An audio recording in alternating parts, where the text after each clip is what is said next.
Whether you know her as ER's Carol Hathaway or The Good Wife's Alicia Florrick, Emmy Award-winning actress Julianna Margulies is small-screen royalty.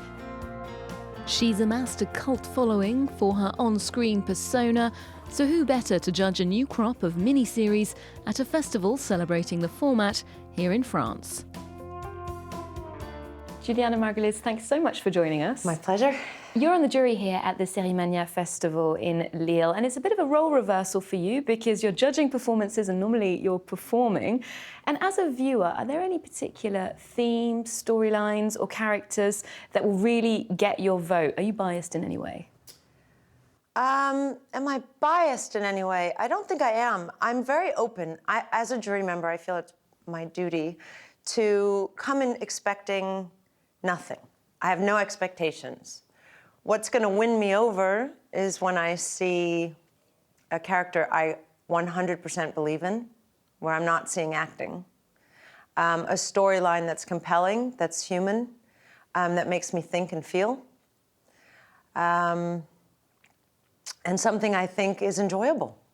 Among the different series showing at this festival, we've got dramas about war-torn countries, dystopian societies, shows about refugees and immigrants. These are quite heavy issues. Do you think there's more of an appetite for serious political material? Yeah, I mean, I think it's a toxic environment politically right now. And as artists, how can you turn a blind eye to that, right? So at least you can look at the bright side of difficult political times and say, well, great art comes out of that, and maybe we can change moving forward. But I think it's important. I think it's important to watch, and I think it's hard to watch sometimes, and people probably don't always want to be entertained by having to see reality.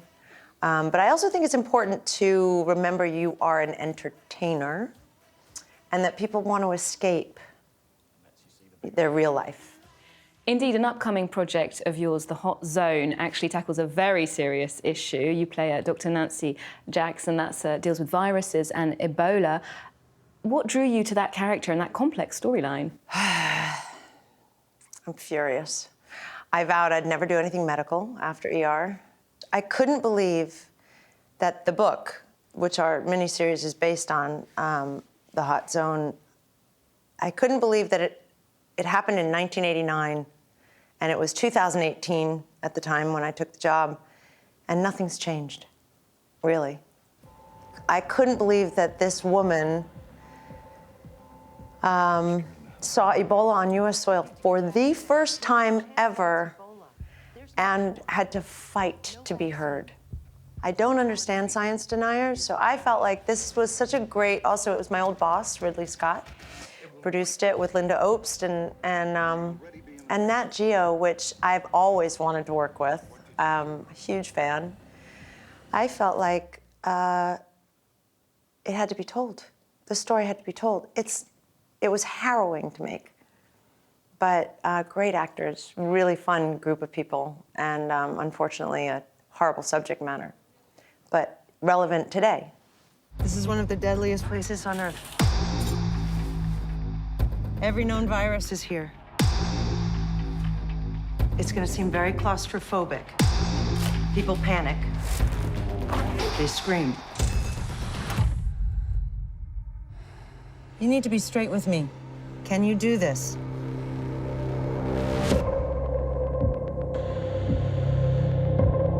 Jax, something I need you to take a look at. What are we testing for? Ebola Zaire. Ebola's never been detected on U.S. soil. Ho! Ho! Ho! Oh my God. Now, the very existence of a festival like this one, Série Mania, is a bit of a new development on the cultural scene. There are people who say that TV series and shows are not in the same artistic league as cinema, that Netflix productions shouldn't necessarily be at the Cannes Film Festival. What would you say about that?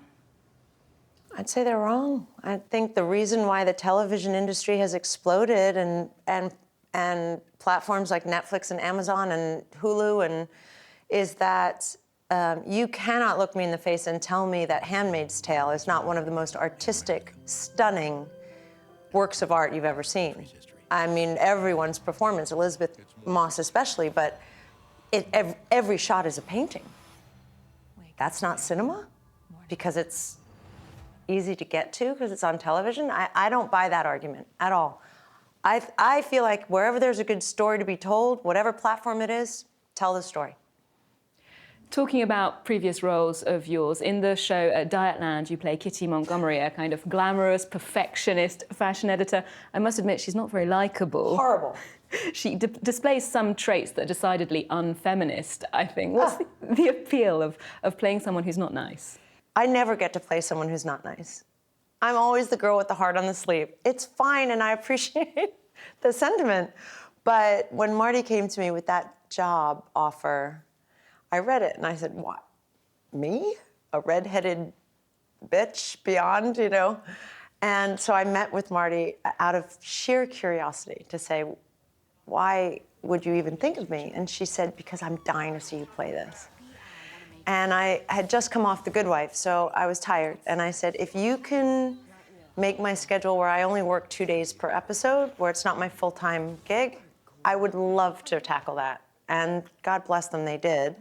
So I could, you know, see my child once in a while, my husband, because it had been a long 7 years.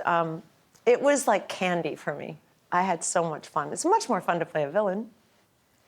And recently you've said that when approaching roles, negotiating your salary, you're aware that if you were a male actor at the same level in your industry, you would be earning more. Now, I think that sort of statement would have been shocking from somebody as visible as yourself a while ago, but now with the Time's Up movement, people are talking about pay equality a bit more. How do you think that's progressing? Well, it's interesting. It's interesting. It's an interesting conversation. Pay equality is something I will fight for the rest of my life. I just recently had an interesting experience where they really wanted me for something, and I said, I'd love to. Pay me what I'm worth. And it's a shame, you know, they were like, take it or leave it. And I said, well, bye. You know, but I know that had it been John Hamm or Kiefer Sutherland or a man, now, obviously, I can't say that for sure, except for what went down. I can pretty much guarantee you what I was asking for was not much for what my worth was to the project. And men still do, it's still happening. It's just that I'm lucky enough that I get to say, then I'll see you later, because I can afford to, but most people can't. But it's still a fight. And it'll be a fight for a while. I think Jessica Chastain is doing an amazing job. And we all have to stick together and fight for each other. And also call it out when it happens, you know? Thanks to The Good Wife, the series that you produced and starred in, Alicia Florrick has become something of a heroine for our times. She's really resonated with viewers around the world, the way she's overcome certain difficulties, achieved great things in her career and revitalised her personal life. Did you expect that level of connection with the audience, that she'd be so successful? Oh, it still amazes me. It amazes me. I mean, there isn't a, you know, when I tell you how many women have stopped me in the street to tell me they became lawyers because of Alicia Florrick, I mean, I feel incredibly honored that I had anything to do with anyone's career path. But I think, you know, you have to go back to the Kings. It's the Kings. They wrote this character. I embodied her, but they wrote the words. So really, I think, and when people stop me and say, because of you, I say, well, actually, it was because of Alicia. It's not because of Julianna. And The Good Wife dramatises that old saying that behind every great man, there's a great woman. Yeah. And your character certainly emerges from behind her husband's shadow and does things independently, but there are still many things holding women back in certain industries, especially politics. What do you think it would take to tip the balance there? It's interesting, isn't it? I think, listen, I love men. I married one. I'm bringing up one. Hopefully he'll be a fine young man. I'm not angry, I'm baffled. Do you know? I mean, I choose to surround myself in my life with men who would never treat me the way I see some women treated, right? Because, well, I wouldn't let them. I was brought up that way, right? My grandmother was the first woman to graduate NYU Law School in 1924. She was invited to take the bar exam, but she was not allowed to join the bar, right? So she started her own club. I come from that. And so that makes me say, okay, change is very small, but I truly believe that the reason women are in the position they're in is just because the opposite sex was afraid all those years ago. Especially the white, straight, older man is afraid of women's power. Not all of them. My dad wasn't. There's many men that aren't. But you look at the White House. We have a president who likes dictators. Any woman can see through that a mile away. I mean, it's just baffling. And aside from the... Don't get me started. Aside from the achievements that Alicia makes in The Good Wife, her trajectory, I think one of the things that people admire about her so much is her temperament, her composure, grace under fire, very, very calm and collected. She's practically an internet meme of keeping cool, absolutely. Oh, I love it. I don't go on the internet. Do you share that temperament? Are you calm? I wish I was. I wish I was more like her.